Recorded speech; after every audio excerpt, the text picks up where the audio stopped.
Hey guys, welcome back to my channel. So today I'm going to teach you how you can create this Barbie slash Starbucks. I don't really know what you call this, but this is a very cute combination of Barbie, Starbucks, and zebra print in pink. I just love it so much. So in this video I'm going to teach you guys what kind of stones I used, how many stones, and how long it took me to create this one, which is the most asked question. So yeah, let's go ahead and move on to the tutorial. Okay, so first step is get your tumbler. Now you can use any type of tumbler, but if you're going to spray paint your tumbler, make sure you use a double wall tumbler or a stainless steel.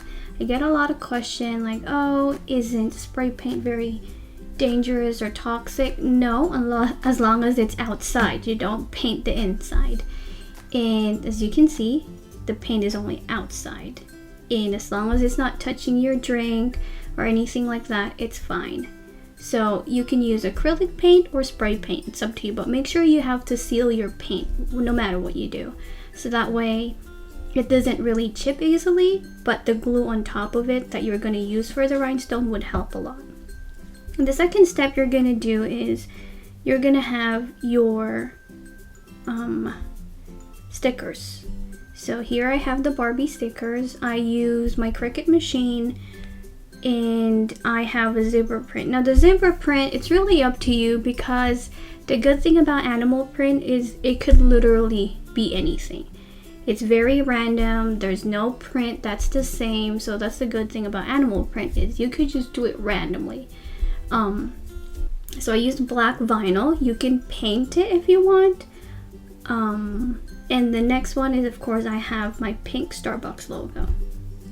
So what you're gonna do is you're just gonna put your Starbucks logo on your tumbler, and I'm facing it in front of me just because it was so hard for me to see the logo when I put the paint all on top of it. I should have not done that, but hey, lesson learned, right? So I just try my best to make it even. Now the Starbucks logo, since it's vinyl and not printed, it's permanent vinyl, so it's not gonna come off easily unless you pick it or you do something with it. So I just press it down, and it's not gonna be perfect, but that's what handmade is, right? It's very unique.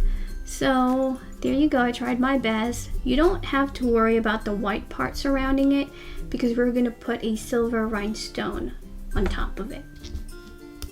And the next part is going to be the Barbie.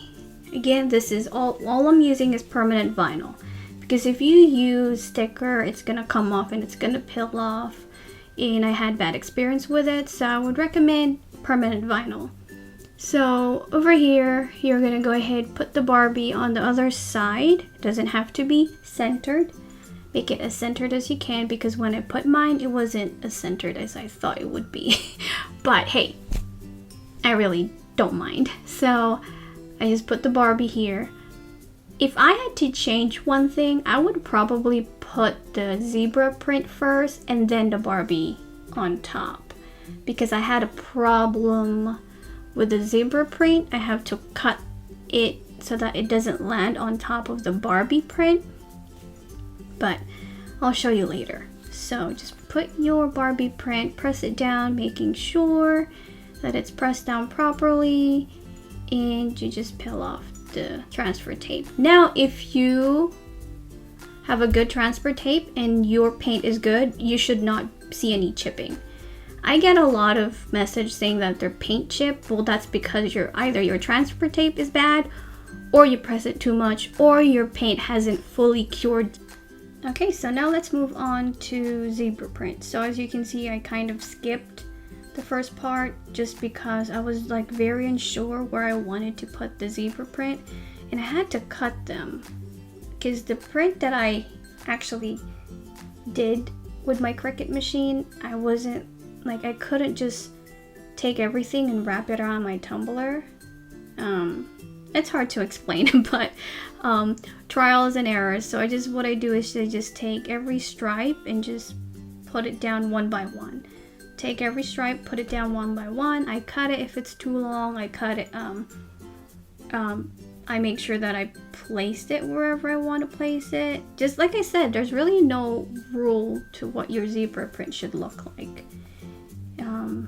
The more unique your work is, the better, right? So nobody has this exact same tumbler as you have.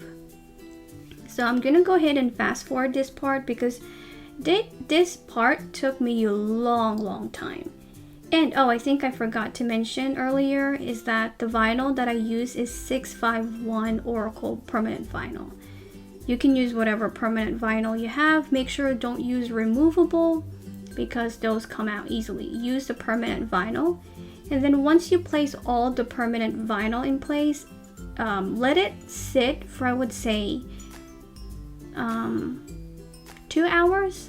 You know, just to be sure. You need for the sticking residue. I forgot what you call it, but the stickiness of the vinyl to kind of adhere to the cup. And this is what it looks like. Honestly, I like it like this. I might actually make it just like this. No, no other stuff on it. It's really cute. So yeah, let's go ahead and put the rhinestone. Let's get the blinging started. Okay, so the very first thing I'm gonna do is I am going to bling out outside the Starbucks logo. So if you watch all of my blinging Starbucks cup, you will know that I always started with my logo. So this one I'm using SS20. Oh, sorry.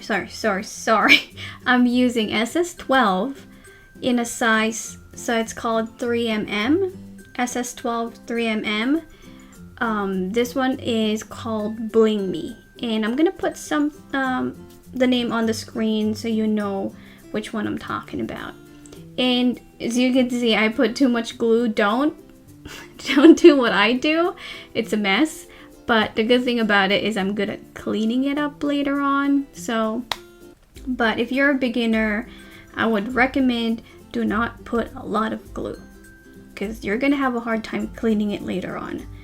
And this one is a metallic finish. So you don't scrub this really hard, because what you're gonna do if you scrub it really hard with whatever sponge you have, the coating on top of it, the metallic foil on top of it is gonna scrape off. So you want it to be as gentle when you wash a metallic rhinestone. So you just put the SS12 3mm called Bling Me around the Starbucks logo.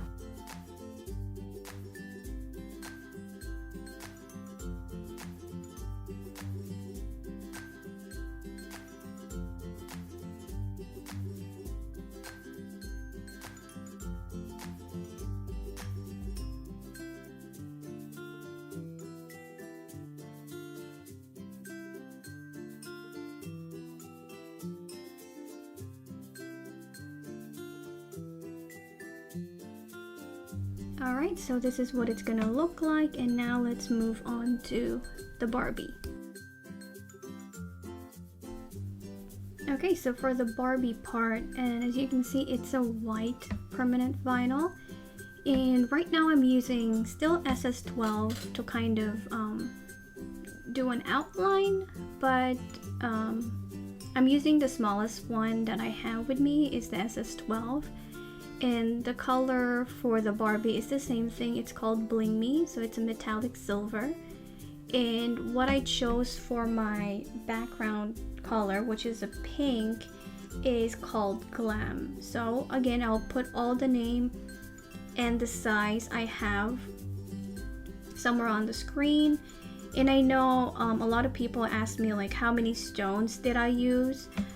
So I will only put like a guesstimation of how much stones that I use for this project. But for the SS12, I used about, because the pack comes in 4,000 pieces. So obviously I did not finish the entire 4,000 pieces that I have. It just depends on how you want to use it. Do you want to use more smaller stone, or do you want to just mix all big, medium, and small. But what I mean by that is, do you want to use SS20, 16, and 12 equally? So every person is different. So I would recommend just to buy an entire pack of SS12 that comes in 4,000 pieces, and you're still gonna have some left for other projects.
Okay, so at this point, I've done like the background, the print, and the letter, and the Barbie, so I'm just all over the place. This is one thing that you're gonna encounter with when you're working with a lot of pattern. Because right now I'm working with a background, I'm working with the pattern, and because there's a lot of inside. And what I do is I make sure that I work from in to out, so that way I would have enough space, or there's not a lot of gaps in the middle. Just like you see where the B, the pink, the GLAM color rhinestone, as you can see, there's that oval shape that needs to be surrounded by Bling Me. So what I do is I put the middle part first, and then I put the Bling Me around the GLAM, which is the pink color, for those of you who are confused. So I would just refer to them to the color of the rhinestone, and as well as the color itself. But yeah, so that's what I do. So that way there's not going to be a lot of gaps. Again, when you're working with a lot of pattern, you can't really not have gaps. You have to embrace the gap. And for this one, there is no specific size. You have to go ahead and work with what you have. Like, you can see me here switching up from SS20, then SS16, and then going down to SS, 12, because it really is depend on which size fits where. And you're just gonna have to go with what seemed right to you. You just eyeball it, if that makes sense. So like that, I decided to go for the SS20 all of a sudden. You just wing it. So again, for this one, I'm using SS20, SS16, and SS12. I'm mixing up everything, and this is technically what you call a scatter method. Yeah, so how many stones I use for the entire cup with all of the sizes, I'm gonna go ahead and put them on the screen. And I think I still have a little bit more left with the rhinestones that I got using making this project. I still have a little bit left, and that is actually enough for another project. So yeah, I'm gonna go ahead and put them on the screen and you guys can see.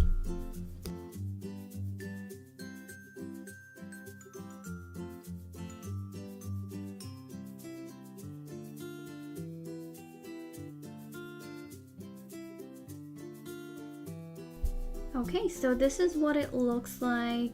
I have like a random black dark night stones in there. Oh, I forgot, the stripe one is called dark night. So I'm gonna put all the rhinestone that I use somewhere on the screen, all the colors for everybody to see. So yeah, I'm gonna go ahead and finish this up, and I'll see you guys later.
Alright, so it is finally complete.